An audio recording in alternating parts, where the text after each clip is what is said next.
नहीं, बीजेपी को तो हमेशा तोड़फोड़ का ही राजनीति है, कुछ भी कर लो।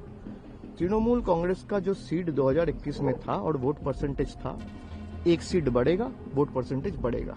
आज 1.5 महीना हो गया, चैलेंज एक्सेप्ट ही नहीं हुआ। तो डरे कौन है? जो चैलेंज एक्सेप्ट नहीं कर रहा है या जो चैलेंज दे रहा है? मैं तो दे रहा हूं, डरे हुए वो है क्योंकि वो एक्सेप्ट नहीं कर रहे। हाउस पे डिस्कशन होगा, उसमें चर्चा होगी अलग से, सदन के बाहर इसमें बोलने वाली कोई बात नहीं है। हमने जो लड़ाई मनरेगा में लड़ी थी वो सबके सामने है और हाईकोर्ट ने फैसला सुनाया है। उस फैसले को चैलेंज करते हुए यूनियन ने सुप्रीम कोर्ट में एसएलपी फाइल किया है। उस एसएलपी को सुप्रीम कोर्ट ने डिसमिस कर दिया है। तो जो लड़ाई तृणमूल की या पश्चिम बंगाल सरकार की रहा है मनरेगा में, खास करके 2,70,00,000 जो जॉब कार्ड होल्डर है उनके लिए, वो सारा दुनिया के सामने है। पूरा देश ने उस लड़ाई को देखा है और आगे भी जो मुद्दे हैं हम उठाते रहेंगे और मनरेगा पे जब चर्चा सदन के अंदर होगा हम अपना बात रखेंगे। एसआईआर में 58 लाख लोगों के नाम कट गए हैं, क्या कैसे देखते, क्या कहेंगे इस पूरे? अभी तो क्लेम एंड ऑब्जेक्शन, अभी तो ड्राफ्ट लिस्ट रिलीज हुआ है, तो ड्राफ्ट लिस्ट तो फाइनल लिस्ट नहीं है। अभी क्लेम एंड ऑब्जेक्शन पीरियड चलेगा आपका 31 जनवरी तक। तो अभी 2 महीना ये कार्यक्रम, ये सिलसिला चलेगा। उसके बाद ही मैं कुछ बोल पाऊंगा जब फाइनल लिस्ट रिलीज होगा। नहीं, ऐसा मैं बिल्कुल सेटिस्फाइड नहीं हूँ क्योंकि एसआईआर जिस तरीके से किया गया है, मैं बार बार बोला हूँ, जितने बीएलओज आत्महत्या किया है, अपने आप को मारे हैं, तो इस पर सेटिस्फाई कोई कैसे हो सकता है?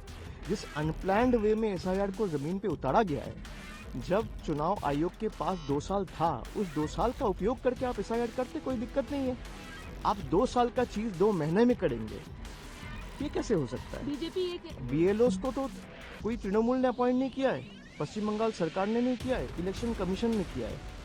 They have held the election commission responsible for their death.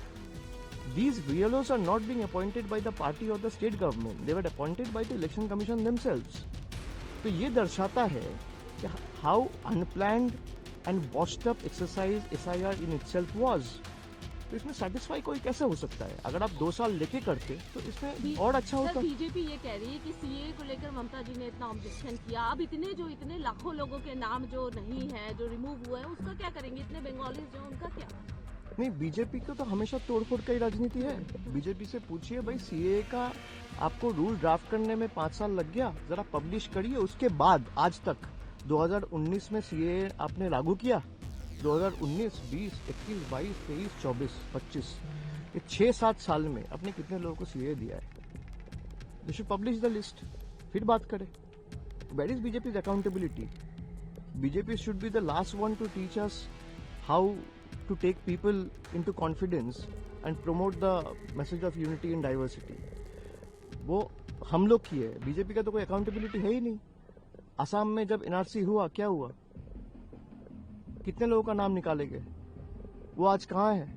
जिसको सुप्रीम कोर्ट कह रहे इंडियन है, उसको आप भेज दे रहे हो बांग्लादेश। यही बीजेपी का गवर्नमेंट ने क्या इनिशिएटिव लिया? उसको सुप्रीम कोर्ट का ऑर्डर से फिर वापस लाना पड़ा। हाईकोर्ट ने ऑर्डर दिया, सुप्रीम कोर्ट ने ऑर्डर दिया, 2002 का वोटर लिस्ट में नाम है, लास्ट वोटर लिस्ट में नाम है, उसका पिताजी का नाम झारखंड में है, माताजी का नाम बंगाल में है, फिर भी आप बांग्लादेशी बोल के भेज दिए। आज एसआईआर का एक लिस्ट रिलीज हुआ है, वहां पे हमारे पार्टी का एक काउंसिलर, उसको डेड घोषित कर दिया इलेक्शन कमीशन ने। डांकुनी का काउंसिलर है, हुगली नाम का एक जिला है, वहां पे डांकुनी है, वहां का 18 नंबर वार्ड का काउंसिलर, उसको डेड दिखा दिया। And still exist, he is a living person.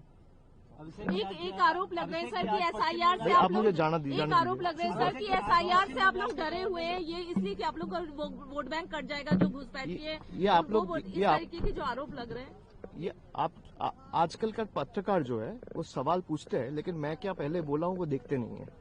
आप पहले उनसे पूछिए। मैं 2 महीना हो गया उनको बोला हूँ, चाहे आप एसआईआर कर लो, आप टीआईआर कर लो, आप बीआईआर कर लो, आप एफआईआर कर लो, कुछ भी कर लो।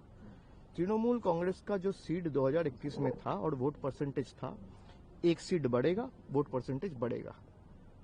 और अगर नहीं बढ़ा तो बीजेपी के नेता जो कहेंगे मैं करूंगा, लेकिन अगर बढ़ा तो बीजेपी को 10 करोड़ बंगालियों के सामने माफी मांग के बंगाल के जो 2 करोड़ हक का रुपया रोक के रखा है वो छोड़ना पड़ेगा 7 दिन के अंदर। आप पूछिए उनसे, मैं तो अपना बोल ही दिया हूं।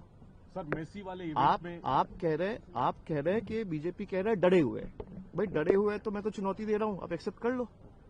आप दुनिया की सबसे बड़ी पार्टी हो, सबसे ताकतवर पार्टी हो, कौन रोक रहा है आपको? मैं तो खुला बोल रहा हूं। आपने नवंबर में एसआईआर अनाउंस किया, मैंने अगला दिन 24 घंटे के अंदर प्रेस कॉन्फ्रेंस करके कलकत्ता से आपको चैलेंज किया कि आप एसआईआर कर लो या एफआईआर कर लो, कुछ भी कर लो, तृणमूल का सीट बढ़ेगा, तृणमूल का वोट परसेंटेज बढ़ेगा। आज 1.5 महीना हो गया, चैलेंज एक्सेप्ट ही नहीं हुआ। तो डरे कौन है? जो चैलेंज एक्सेप्ट नहीं कर रहा है या जो चैलेंज दे रहा है? मैं तो दे रहा हूं। डरे हुए वो है क्योंकि वो एक्सेप्ट नहीं कर रहे हैं। तो सवाल जाके उनसे पूछिए।